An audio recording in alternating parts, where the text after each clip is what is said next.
दोस्तों, आज 15 अगस्त का दिन है, जिस दिन हमारा देश आज़ाद हुआ था। आप देख सकते हैं आज़ादी का मतलब क्या है। ये तो लोग बेचारे रोड पे आ जाते हैं, घूम लेते हैं, बस इतनी सी आज़ादी है, और वो भी एक लिमिटेड स्पेस के अंदर। जहाँ पे ज़्यादा लोग हैं, सिक्योरिटी है तो ठीक है, वरना बाकी जगहों के ऊपर कोई आज़ादी नहीं है इनको। और जहाँ तक औरतों की बात है, वहाँ तो बिल्कुल भी आज़ादी नहीं है। औरत कितनी आज़ाद महसूस करती है देश के अंदर, आप देख सकते हो। NCRB का डाटा जो है, उसी से पता चलता है कि महिलाओं के खिलाफ अपराध कितना ज़्यादा है। तो उनकी तो स्थिति बहुत ही ख़राब है। तमाम राज्यों के अंदर जहाँ सरकारें आती हैं, ये क्या क्या कि हम यहाँ पे महिलाओं के लिए सुरक्षा देंगे, यूपी जैसी जगह पे जब हम महिलाओं को सुरक्षा देंगे, और ये तमाम इशू है वहाँ। लेकिन हकीकत में क्या महिलाओं को सुरक्षा मिल पाती है? आप ये देखें कि इतनी बुरी हालत है महिलाओं की। और जो यूपी जैसा स्टेट, जहाँ पे योगी जी यही कहा था उन्होंने कि मैं महिलाओं को सुरक्षा दूंगा, लॉ एंड ऑर्डर मेंटेन करूंगा और देश की महिलाओं को सुरक्षा और ये सम्मान दूंगा। लेकिन हुआ उल्टा ना, और नंबर 1 के ऊपर महिलाओं के खिलाफ अपराध के अंदर नंबर 1 के ऊपर है, और नंबर 2 पे राजस्थान है। कांग्रेस तो कोई भी पीछे नहीं है, बराबर चल रहे हैं। तो देश के तमाम वादे करते हैं कि हम ये करेंगे, ये करेंगे, लेकिन उनके वादे, जितने भी पॉलिटिशियन के वादे होते हैं वो झूठे होते हैं। मैम नमस्कार। मैम, आज आज़ादी का दिन है, आपको लगता है कि महिलाएं सुरक्षित हैं इस देश के अंदर, है ना? आपको लगता है कि आप आराम से जा सकते हो, आ सकते हो किसी भी वक्त पे?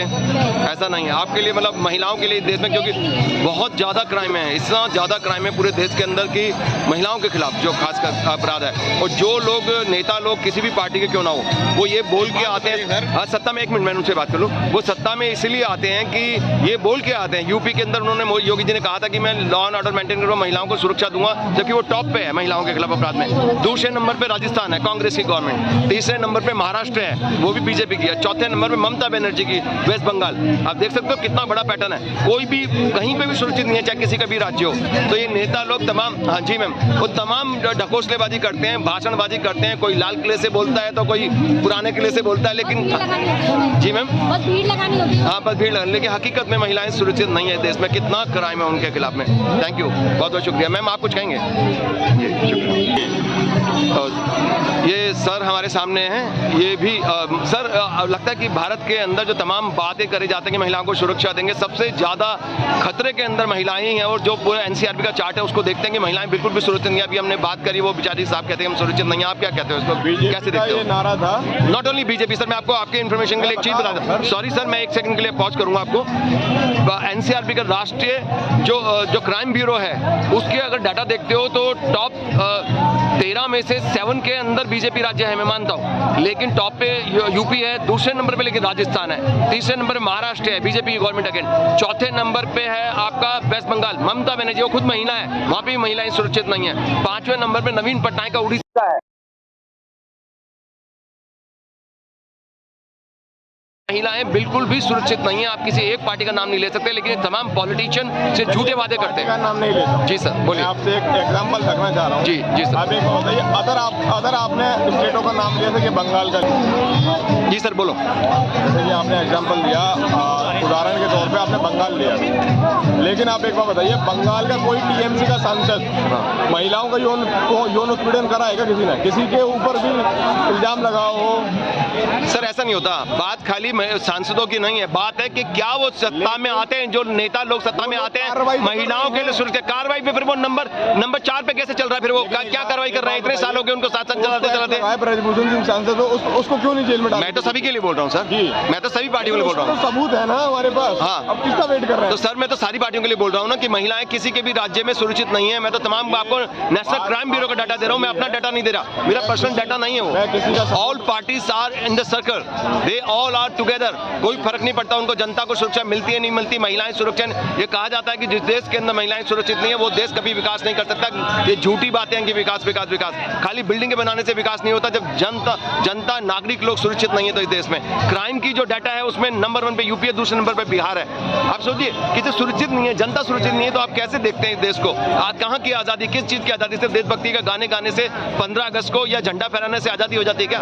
हाँ, ये आप बात बात आपकी सही है। देखिए जी सर, जी आप कुछ कहना चाहेंगे सर? ये आपने अभी सही कहा कि झंडा लहराने से नहीं होता। जी सर। आप इस देश के लिए बलिदान दे रहे हो तो सही जगह दो ना। जी ऐसे लड़ाई झगड़ा ये हिंदू मुस्लिम जी हिंदू सर, मुस्लिम जी सर, क्या है ये? बिल्कुल। ये देश का हमारे जो आज पोजीशन बन रही है देश की, ये इसी हालात में खराब हो रही है। सारे पूरी दुनिया में थू हो रही है हमारी। थू-थू हो रही है हमारी। ये मतलब कहाँ हिंदू मुस्लिम में उलझा रखे हो, कहाँ जात पात में उलझा रखे हो लोगों, बस हिंदू क्योंकि मुस्लिम, इनके वोट उसी से आते हैं ना सर। ये गलत है ना ये। गलत तो है, लेकिन जनता समझती नहीं है, उन्हीं को वोट देते हैं। कोई बोलता है भारत माता की जय, कोई बोलता है जय श्री राम, कोई बोलता है अल्लाहू अकबर, उनको वोट दे देते हैं। बस इमोशनल देश, इमोशन देश है। इस इमोशनल देश को हम लोगों को जागरूकता करना पड़ेगा। तो क्या लोग खुद नहीं समझते? क्या पढ़े लिखे नहीं है? क्या शिक्षा इसके पीछे कहीं आधार है? सर पढ़े लिखे हैं, अशिक्षित होना क्या आधार है इसके पीछे? 20% पढ़े लिखे हैं तो 20% अनपढ़ है। नहीं सर, 80% थोड़ी शिक्षित रेट हमारे देश में। एक बता रहा हूँ कि वो भी उनके बराबर है। हाँ, लेकिन भारत का शिक्षा का रेट बहुत कम है। कम है। मोदी जी ने जो 2014 में आए थे तो रीड इंडिया कॉन्सेप्ट लाए थे, लेकिन कुछ ही दिन बाद गायब हो गया उनका। हमने बहुत बार पूछा उनसे, सोशल मीडिया में भी, कहाँ गया रीड इंडिया, वो कोई जवाब ही नहीं। वो उनको शायद किसी ने बोल दिया होगा कि भैया पढ़ लिख लेंगे ना लोग तो सवाल पूछेंगे, और सवाल हमारे पास जवाब है नहीं उनके, तो कहाँ से देंगे जवाब? तो इसलिए अनपढ़ रहने दो। इस देश को बेवकूफ बना के रखना है, सत्ता में लगातार आना है, तो आपको अनपढ़ रहने दो, इस देश को बेरोजगार रहने दो। इनका हाथ पेट पे रहना चाहिए, नारे लगाने के लिए उठाने की हिम्मत नहीं होनी चाहिए। हिम्मत नहीं होनी चाहिए। आपने सही सवाल किया सर। जी सर। ऐसा ही हो रहा है। जी, ऐसा ही हो रहा है इस देश के बिल्कुल ऐसा ही अंदर। हो तो ये रहा है। आज़ादी नाम की जो ढकोसलेबाजी है, तिरंगा लहरा के कोई पुराना किला, कोई नया लाल किला, कोई नीला किला, कोई फर्क नहीं पड़ता इससे। भाषणबाजी है। प्रधानमंत्री आए, इसमें आए तो दोबारा सर बात उसके बनाने की नहीं, मैं कह रहा हूँ कि ये सब क्या मीनिंग है इसका? भाषण कर रहे हैं आप वहाँ पे, चुनावी भाषण दे रहे हैं, देश के बारे में बात कर रहे हैं, लेकिन उनमें जो फीलिंग नहीं है कि हमारे देश के अंदर लोग परेशान हैं। महंगाई से परेशान है, महंगाई से परेशान, बेरोजगारी से परेशान है। आजादी इनसे मिलनी चाहिए, बेरोजगारी से, महंगाई से आजादी। फायदा क्या कि जब हम भुखमरी पे राह पर चल रहे हैं। एग्जैक्टली, बिल्कुल सही कह रहे हो। और कह रहे हैं कांग्रेस ने उड़ा दिया।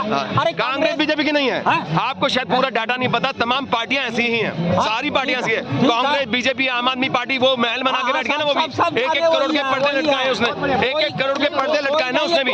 जनता की कौन सोचेगा? देश की कौन सोचेगा? होगा ना तो भाई भिखारी बन जाएंगे हम तुम्हारे सेवक। तो ऐसे जहाँ हो गए ऐसे नेताओं को आप लात मार के क्यों नहीं भगाते? आप लात मार के भगाइए ना ऐसे नेताओं को जो पहले वादे करते हैं, फिर झूठे वादे करते हैं, और फिर इलेक्शन में डंडा मारो। सबके हाथ में डंडा है, ये रहा, मारो सालों को डंडा। एक नेता पे 100 पुलिस वाले रखवाले हैं और वहाँ तक जाने नहीं। जनता कितने हजारों करोड़ों है, टूट पड़ो सालों पे, लुंगी बांट दो सालों की। टूट पड़ेगी, सरकार कैसे टूट पड़ेगी? कमजोर नहीं है जनता, जनता सबसे ज्यादा मजबूत है, सबसे ज्यादा मजबूत जनता है। इस देश में क्रांति तब आती है जब जनता रोड पे उतर आती है। रोड पे उतर आएगी ना जनता, सारा शासन पलट जाएगा, चाहे कोई भी हो सरकार, चाहे बीजेपी हो चाहे कांग्रेस हो। किसान आए तो दिल्ली बॉर्डर से इधर आने दिया किसी ने? बताओ, एक जीता कौन? महीना जीता कौन? जीते किसान जीते ना, तो फिर जनता की जीत हुई ना। तो जनता कमजोर नहीं है, ये डेमोक्रेसी है, रिपब्लिक है, जनता के द्वारा, जनता के लिए। भाई जो हिम्मत मत हारिए आप, हिम्मत मत हारिए, रहना चाहिए। हाँ बिल्कुल, आप हिम्मत मत हारिए। अब ये बताओ, एक किसान ट्रैक्टर तेल पे चलता है ना, इंजन तेल पे चलता है ना, बिल्कुल। अब ये बताओ कि पैदा करके 20 रुपया किलो गेहूँ बेच रहा है, धान बेच रहा है। अब ये मानो का 1 लीटर पानी 20 रुपया का एक बोतल। बिल्कुल बिल्कुल बिल्कुल, बताइए। बिल्कुल 20,000 रुपए के लिए किसान अपनी सारी फसल को आग में डाल देता है, परिवार समेत आत्महत्या कर लेता है। ये आंकड़े छुपाए जाते हैं जनता से, 20,000 रुपए के पीछे मर जाता है, आत्महत्या कर लेता है किसान। न कोई भारतीय जनता पार्टी का नेता लीडर बोलेंगे, कोई भी पार्टी का नेता नहीं बोलेगा। राहुल गांधी कौन सा दूध का धुला है? उसकी पार्टी भी अभी 2011 में हटाई थी ना, उसकी पार्टी इंडिया अगेंस्ट करप्शन में 2011 में उनकी पार्टी हटाई थी। वो दूध के धुले नहीं है। आज वो गरीब के साथ फोटो खिंचवा रहा है क्योंकि उसको टीआरपी चाहिए। अगर वो सत्ता में आ जाएगा वो भूल जाएगा इनसे, आप मिल भी नहीं पाएंगे इनसे। मैं मिला था एक भ्रष्टाचार के केस में, मैं राहुल गांधी से मिला था, उन्होंने मुझे कहा कि भैया पैसे दे क्यों नहीं देते उसको, ऑफिसर को। मैंने कहा मेरा काम नहीं हो रहा, मेरे पास पैसे नहीं है। कह रहे भैया दे क्यों नहीं देते? मैं घबरा गया, मैं ये क्या बोल रहा है बंदा। है जी, एक रिफ्यूजी गया था नेहरू के दफ्तर में 1947 में, तो उसने कहा कि आपका साहब रिश्वत मांगता है, तो वो कहता है कि मैं अगर इसको उठाऊंगा तो दूसरा आएगा वो भी रिश्वत मांगेगा। वो यही पैटर्न चलता आ रहा है। तो आप मुझे बताइए कि क्या इस देश में जो आज़ादी मनाई जा रही है, आज स्वतंत्रता दिवस मनाया जा रहा है, क्या महिलाएं इस देश की सुरक्षित, सबसे ज़्यादा क्राइम उनके खिलाफ ही हो रहा है, महिलाएं सुरक्षित बहुत ही बुरी हालत के अंदर पूरे देश के अंदर। यहाँ कुछ महिलाओं को देख के कोई भी सुरक्षित नहीं है, लेकिन महिलाएं सबसे ज्यादा एक डेलिकेट होती हैं। वो पूरे परिवार को जब बेचारी सिंपल होती हैं, वो अपने घर गृहस्थी में ध्यान होता है, वो लड़ नहीं सकती, वो लोगों से गुंडागर्दी नहीं कर सकती, तो वो सबसे ज्यादा सुरक्षित है। जिस देश में महिलाएं सुरक्षित है वो देश कभी भी तरक्की नहीं कर सकता, विश्व गुरु तो कभी बन ही नहीं सकता, वो झूठी बात है। तो आप कैसे देखते हैं जो एनसीआरबी का डाटा, नेशनल क्राइम ब्यूरो का जो डाटा है, उसमें पहले नंबर पे यूपी है, दूसरे नंबर पे राजस्थान है कांग्रेस की, तीसरे नंबर पे है महाराष्ट्र बीजेपी की, चौथे नंबर पे ममता बनर्जी की वेस्ट बंगाल है, पांचवें नंबर पे नवीन पटनायक का उड़ीसा है और 13वें नंबर पे दिल्ली भी है। मैं आपको ये कहना चाहता हूं कि तमाम राज्य आते हैं इसमें, टॉप 13 में से 7 राज्यों में बीजेपी गवर्नमेंट है। तो हम इसलिए कहते हैं कि भैया टॉप में तो तुम ही चल रहे हो, तो तुम्हें जवाब देना पड़ेगा, लेकिन बाकी को भी जवाब देना पड़ेगा। राहुल गांधी कहता है कि वो सहानुभूति करता है कि भैया मणिपुर के अंदर महिलाएं सुरक्षित है, मैं ड्रामा करके आऊंगा। राजस्थान एक गाड़ी स्टार्ट करते कि साथ ही राजस्थान आ जाता है, वो दूसरे नंबर पे क्राइम अगेंस्ट विमेन में, वो चुप हो जाते हैं वहां पे। तो राजनीति नहीं होनी चाहिए, इन मुद्दों पे राजनीति नहीं होनी चाहिए। तो ये जेन्युइन मुद्दे, आप क्या कहते हो महिलाओं की सुरक्षा के बारे में? देश में आजादी क्या उनके लिए सचमुच है कि नहीं है? महिलाओं के लिए तो सुरक्षा हर जगह होनी चाहिए, हर राज्य में होनी चाहिए, हर वक्त होनी चाहिए। मतलब जो मणिपुर में हुआ है इसी जगह कांड, पंजाब में 1947 में भी हुआ था, लाहौर में औरतों को जो है ना नंगा करके उनका जुलूस निकाला गया था। मेरे पास फोटो है एक किताब में जो छपी हुई थी। ये जो लाहौर की नहीं राहुल की नहीं, उस समय लाहौर की, पुरानी बात कर रहे हो, आजादी से पहले की बात। हाँ जी। और मैं अभी की बात कर रहा हूँ, आज वर्तमान में क्या महिलाएं सुरक्षित हैं? जो कि एनसीआरबी का डाटा बता रहा है कि महिलाएं बिल्कुल भी सुरक्षित नहीं है देश के अंदर, और बहुत ही बुरी। गवर्नमेंट डाटा, वो मेरा डाटा नहीं है, राष्ट्रीय क्राइम ब्यूरो का डाटा है। वो मैं अपना लगाऊं तो गोली अपनी तरफ से गोली कर रहे हैं, चलो, लेकिन तो मणिपुर के अंदर नंगा घुमाया जा रहा है। ये कुछ भी नहीं है सर, ये कुछ भी नहीं है, ये पूरे देश में होता है। राजस्थान में कुछ दिन पहले एक नाबालिग को गैंग रेप करके एक बच्ची को और भट्टे में डाल दिया ईंट के, खत्म, सबूत भी खत्म। बोलिए, बिल्कुल शर्मनाक बात है, लेकिन 24 घंटे के अंदर अरेस्ट कर दिया तुमको। तो अरेस्ट करने से क्राइम थोड़ी खत्म हो गया? क्राइम खत्म करो ना, मेन जड़ पे मारो कि क्रिमिनल कैसे खुले घूम रहे हैं। क्रिमिनल पूरे देश की बात करूं, सभी की पार्टियों की बात कर रहा हूं, मैं खाली कांग्रेस की बात नहीं कर रहा। कोई नहीं, बिल्कुल कर सकता है। कोई किसी को मार दे, योगी जी इसी बात पे आए थे सत्ता में कि मैं क्राइम खत्म करूंगा, महिलाओं के खिलाफ क्राइम करूंगा। नंबर 1 पे चल रहा है वो, नंबर 1 फिर क्यों चल रहा है? आप ये मत बोलो। नहीं, जब वही सर मैं यही कह रहा हूँ कि खाली बोलना काफी नहीं है, आपको रोकना भी पड़ेगा क्राइम को। क्या कदम उठाए क्राइम रोकने के लिए, महिलाओं के खिलाफ क्राइम रोकने के लिए, या ओवरऑल जनता के खिलाफ? दिखानी पड़ेगी जी, तो कैसे होगा ये सब? इसका समाधान क्या है? बिल्कुल होगा। हम यंगस्टर को इस देश के लिए आगे आना पड़ेगा, तभी ये लोग नेता। उनको तो मेन स्ट्रीम मीडिया में एक सेकंड, उनको मेन स्ट्रीम मीडिया के अंदर झूठी झूठ परोसा जाता है, सुबह शाम रात में, सोते समय खाते समय वही झूठी झूठ आता रहता है मेन स्ट्रीम मीडिया में। उनको पता ही नहीं है कि सत्य क्या है, तो जनता यूथ कैसे आएगा आगे? उनको तो झूठ परोसा जा रहा है ना सर। बिक चुकी है, पहले उनके सौदा हो चुका है। तो जब आपको दिखाया ही वो जा रहा है झूठी झूठ, तो आपको सत्य कैसे पता लगेगा क्या सत्य है? मीडिया में पहला एंकर देखा जो सच्चाई की बातें कर रहा है। कौन? आप सच्चाई की बातें कर रहे हो, हम लोगों को। अरे हम एक समाज सेवक भी हैं, जर्नलिस्ट पत्रकार भी हैं, हम इनसे लेना देना नहीं है मेन स्ट्रीम मीडिया के। भगवान इतना दे देता कि पेट भर जाता, उससे ज्यादा नहीं चाहिए। आपकी पत्रकारिता मुझे बड़ी पसंद आई। Thank you so much. सालों में मैंने पहली बार एक पत्रकार देखा जो हम लोगों की सच्चाई सामने उजागर कर रहा है। सही बात है, किसी पार्टी की बात मत करो, अपने देश की बात करो, जनता की बात करो। ये तमाम देश एक ही है, सारे लोग एक है हमारे देश के। ये बहुत जरूरी है कि इस बारे में चर्चा करी जाए, बात करिए, क्योंकि वो ध्यान बटाते हैं ना। आप लोगों का सबसे बड़ा स्कैम पता क्या है इस देश में? कि जनता का जो अटेंशन है ना, ध्यान, उसी को हाईजैक करते हैं। वो आपको रात दिन वही परोसते हैं, अपनी अपनी चीजें, हिंदू मुस्लिम, जात पात, और लोग उलझे रहते हैं उन चीजों में। सच्चाई ये है कि जनता के मुद्दे, देश के मुद्दे पे कोई बात नहीं करता, और यही उनकी सक्सेस है, इसीलिए वो जीत जाते हैं हर बार।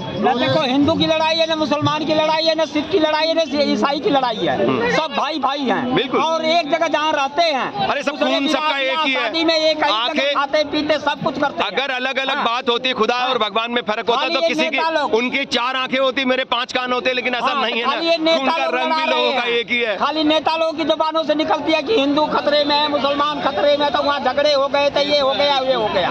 ये खाली अपनी रोटियां सेकते हैं। तो महिलाओं की सुरक्षा के बारे में, महिलाओं की सुरक्षा के बारे में कुछ भी नहीं कहा जा सकता। कहें कि जो ये लोग भ्रष्ट नेता लोग, तो ये नेता लोग सुधरेंगे नहीं किसी कीमत पे नहीं, भी? ये सुधरेंगे नहीं। तो कैसे सुधारेंगे इनको? डंडा नहीं है आपके पास क्या?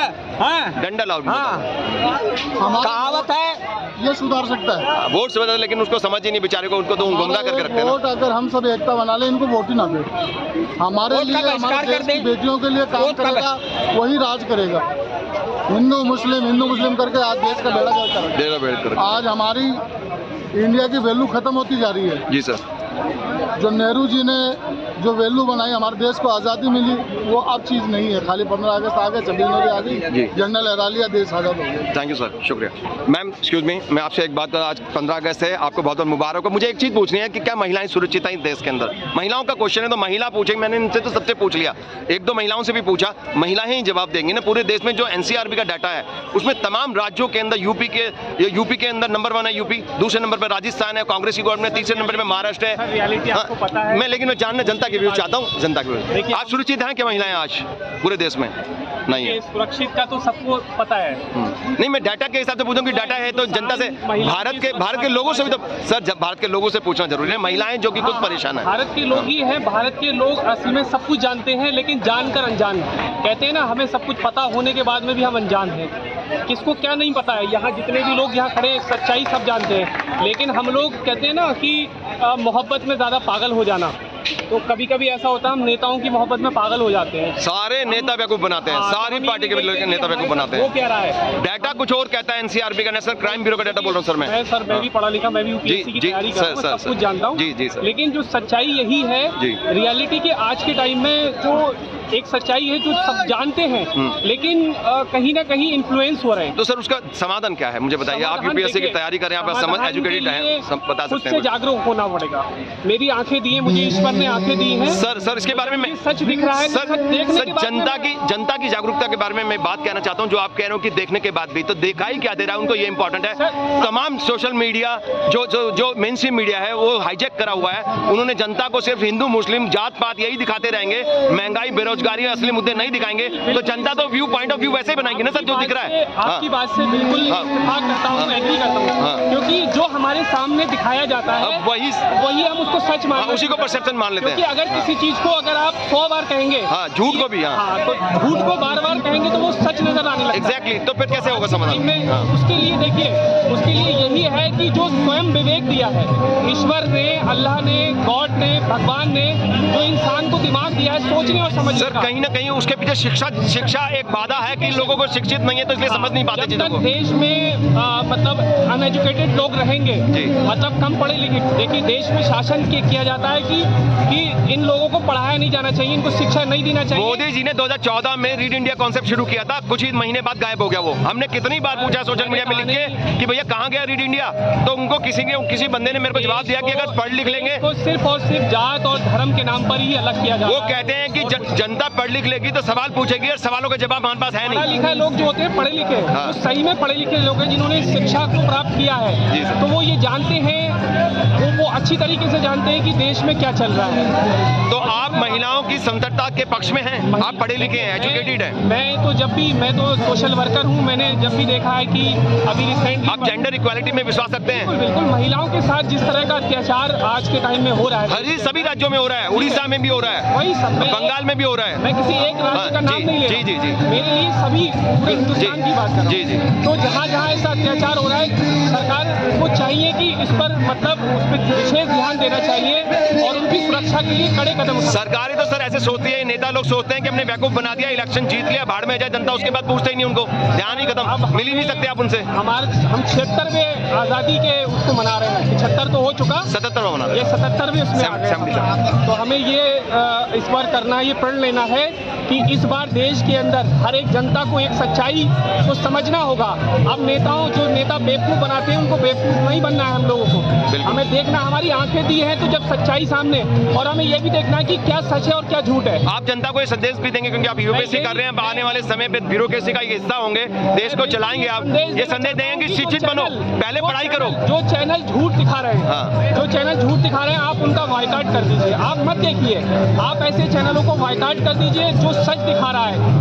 आज के सोशल मीडिया पर मैंने देखा है, सोशल मीडिया पर मैंने देखा है कि हाँ, जैसे आप जैसे लोग हैं, आप मुझे मिले, आपने मुझे पूछा तो मैंने अपने दिल की बात रखी, वहाँ तुम्हें सच मिलेगा।